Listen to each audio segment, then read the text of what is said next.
Nick here with another character breakdown for the boys, and today's video is on the Empress of the Netherworld and, blonde Wonder Woman clone, Queen Maeve. Queen Maeve, much like other characters in this series, is a character who isn't featured as heavily in the comics as she is in the television show. And despite this fact, I've painstakingly compiled all information relevant to her comic book origins and history. Queen Maeve's first comic book appearance is The Boys #3. And technically you can kind of see her on the first issue, but I'm not really counting that. Maeve is considered one of the big three in the Boys universe's most powerful superhero team, the Seven. Maeve's backstory for the general public is that she's the Empress of the Underworld, which is 100% bullshit. Keep in mind, like many people who saw my The Deep video and couldn't stop themselves from pointing out that the Deep wears a helmet with a mystical curse attached to it, there are aspects of the Seven that are just fabricated backstories to make them sound cooler to the public. The reason I haven't traditionally included all of these tiny details is because outside of being PR propaganda, they are rarely, if ever, mentioned in the books.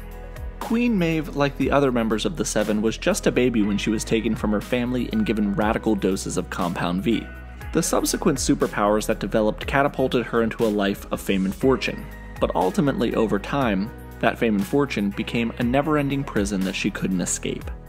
Maeve is a character that appears to the audience to be extremely depressed, spending the majority of her days in an alcohol-induced stupor. When she isn't shown drinking alone, she's shown having wild sexual escapades with multiple male partners. Maeve is believed to be the second most powerful member of the Seven behind Homelander. Now, for anybody who's seen our Black Noir video, you know that ain't true, but for the longest time in the series, that was pretty much canon and a fact. Despite being the strongest woman in the world and one of the most powerful beings, period, she's not immune to scumbaggery exhibited by Homelander and the rest of the Seven. Homelander in specific was able to trick Maeve into having sex with Black Noir while he photographed it, just for the purposes of tormenting her. Again, for anybody who's seen our Black Noir video, you know why it would have been easy for her to mistake Black Noir for Homelander. Sexual assault seems to be a running theme within the male and female members of the Seven. Homelander distributed the pictures he took of Maeve throughout the team, and eventually they leaked out into the world. Much like celebrity sex tapes, once the photos were out in the open, they were out there for good. After finding out that Homelander organized her sexual assault, Maeve sought comfort in a character I haven't really touched on in this series much, a former Vought employee named The Legend. The Legend is an aging comic book writer who acts as a historian for the world of the Boys. Many of the flashback sequences and events we learn about in this world are told to members of the main cast by The Legend. The Legend was also responsible for creating the lore associated with the Seven originally. Essentially, you can think of The Legend as kind of like the Stan Lee of this universe. The Legend was a PR legend, for lack of a better term, in the sense that he created the stories and mythos around these superheroes that created the fame and fortune that they benefit from today. That being said, one of the Legend's favorite heroes, primarily because of her sexual appeal, was Queen Maeve, and over time Maeve grew to confide in him, and the two even had a sexual relationship.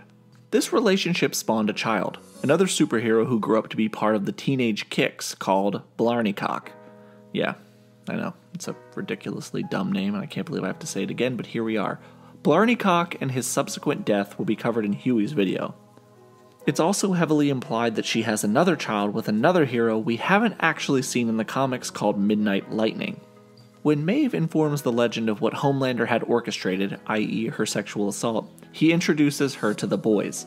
From that point on, Maeve is considered a sleeper agent and mole internally. She sets up audio and video recording devices throughout the Seven's headquarters and consistently feeds the Boys information about the Seven, while helping to shield their identities from Vought and the Seven. Maeve wasn't always an alcoholic waste case though. She used to be a vigilante hero, however the events of 9/11 psychologically break her. We've covered these events in much greater detail in our other videos, but she desperately pleads with Homelander to help save the people that are trapped on that plane.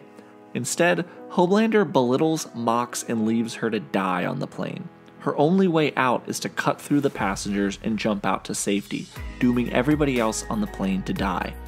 After this point, Maeve quits pretending she's a hero, and instead, she locks herself away in the Seven's headquarters, spending her days drinking heavily and having sex with random men.